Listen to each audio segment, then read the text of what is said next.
My name is Antonio, and for 45 years Rome has been my home, the very air I breathe and the earth beneath my feet. Every morning, long before the first rays of sunlight kissed the ancient stones of the Colosseum, I was already awake, kneading dough in my small bakery, Il Forno di Antonio. The scent of warm yeast, flour, and rising bread was not just a smell. It was the essence of my family, passed down from my grandfather who had opened this very shop almost a century ago. My hands, calloused and strong, knew every curve of the bread, every subtle shift in the dough's texture. This wasn't just a job. It was my life, my legacy, my quiet act of love for this city and its people. I dreamt of keeping the old ways alive, of selling bread that tasted of time and tradition, bread that brought comfort and joy to every table. But lately those dreams felt heavy, like loaves that refused to rise. The city around me was changing, fast and bright, while my little bakery, with its worn wooden counter and ancient brick oven, felt like a forgotten corner. Supermarkets with their shiny plastic-wrapped bread, cafes with their trendy pastries, they were slowly stealing away my customers. Every day I worked harder, starting earlier, staying later, trying to invent new flavors, offering small discounts, anything to bring back the familiar faces. But the numbers never lied. The cost of good flour, the rent for the shop, the repairs needed for the old oven, it was all piling up. My biggest enemy wasn't the competition outside. It was the gnawing doubt inside me, the internal nemesis that whispered I wasn't good enough, that I was failing my ancestors, that I was watching my family's legacy crumble in my hands. The fear of losing Il Forno di Antonio was a constant, cold weight in my chest. I felt isolated, like the last baker of a dying art, silently fighting a battle I was surely losing. I would stand in the quiet bakery after closing, the faint smell of bread now seeming to mock me, and wonder if I had spent my whole life chasing a dream that was destined to end in failure. I tried everything I could think of to turn things around. I stayed up late studying old recipes, hoping to find some forgotten magic. I woke before dawn to perfect new sourdough starters, convinced that a unique flavor would draw people back. I even swallowed my pride and went to the bank, my hands sweating as I explained my situation, hoping for a small loan to modernize, to keep the lights on for just a little longer. Each morning, I would wake with a fresh burst of energy, convincing myself that today would be different, that today a new customer would walk in and appreciate the true taste of my bread.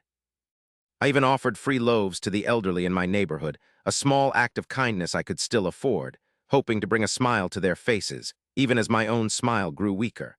But each effort seemed to meet a new wall. The loan application was denied, a polite but firm no that echoed in my ears. A new chain bakery opened just 3 blocks away, sleek and modern, drawing away even more of my remaining customers. The old oven, a faithful friend for decades, started acting up, costing me precious money I didn't have for repairs. There was a week where I baked nearly 50 loaves of my special rye bread, a recipe from my great-grandmother, and sold only 5. I watched them grow stale, a physical representation of my decaying dream. My lowest point arrived like a thief in the night. The landlord, a man with kind eyes but firm demands, presented me with an eviction notice. 2 months, he said, just 2 months to catch up on the back rent or I would have to close. I stood there, the paper trembling in my hands, the words blurring. The smell of fresh bread suddenly felt like a cruel joke.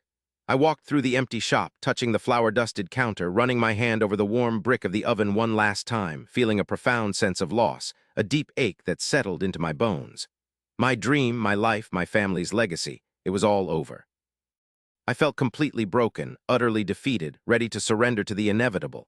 That evening I couldn't bring myself to go home. I sat on a small stone bench just outside my bakery door, the setting sun painting the sky in shades of orange and purple, a beautiful sight I barely noticed. My head was in my hands, the eviction notice crumpled in my pocket, the weight of my failure pressing down on me.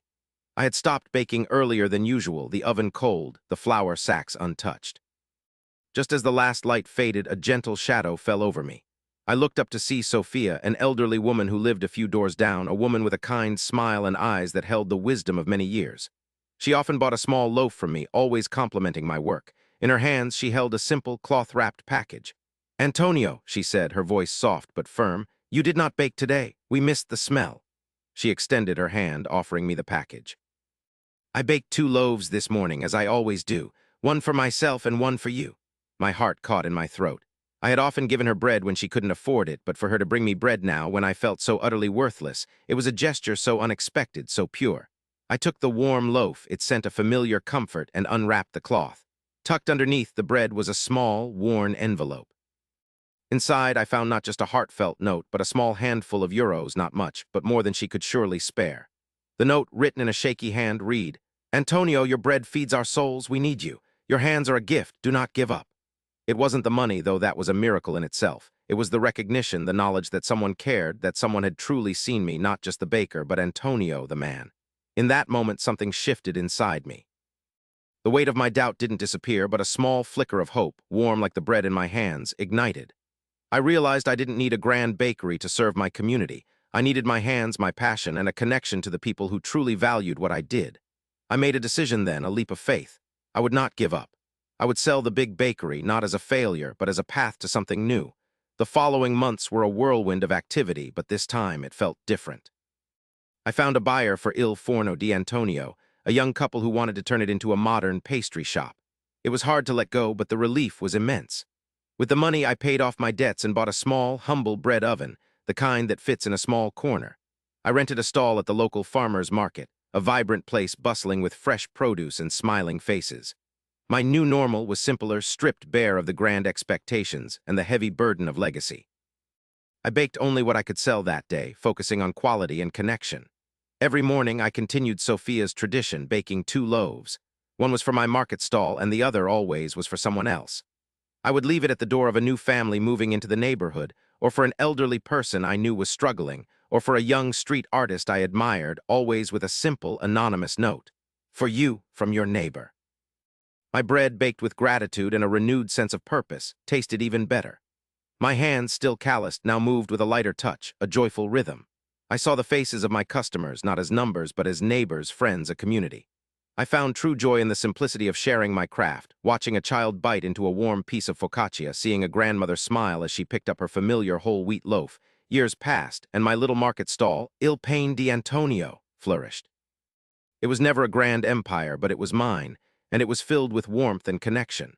The best part was continuing the tradition, the daily act of kindness that Sophia had taught me. I often wondered what became of the loaves I left on doorsteps, if they truly brightened someone's day, just as Sophia's loaf had brightened mine. Then, one sunny Saturday morning at the market, a young couple approached my stall. They looked at my bread with wide, appreciative smiles, their eyes sparkling. "Antonio," the woman said, holding up a small, beautifully framed photo, "we finally found you."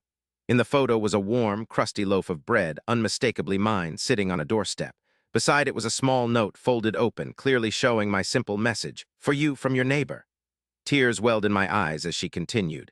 "When we first moved to Rome, feeling lost and overwhelmed, we found your bread on our doorstep every morning for weeks. It felt like a hug from the city, a promise that we would be okay. It gave us hope just when we needed it most." They pointed to their own young daughter, who was shyly hiding behind her father's leg.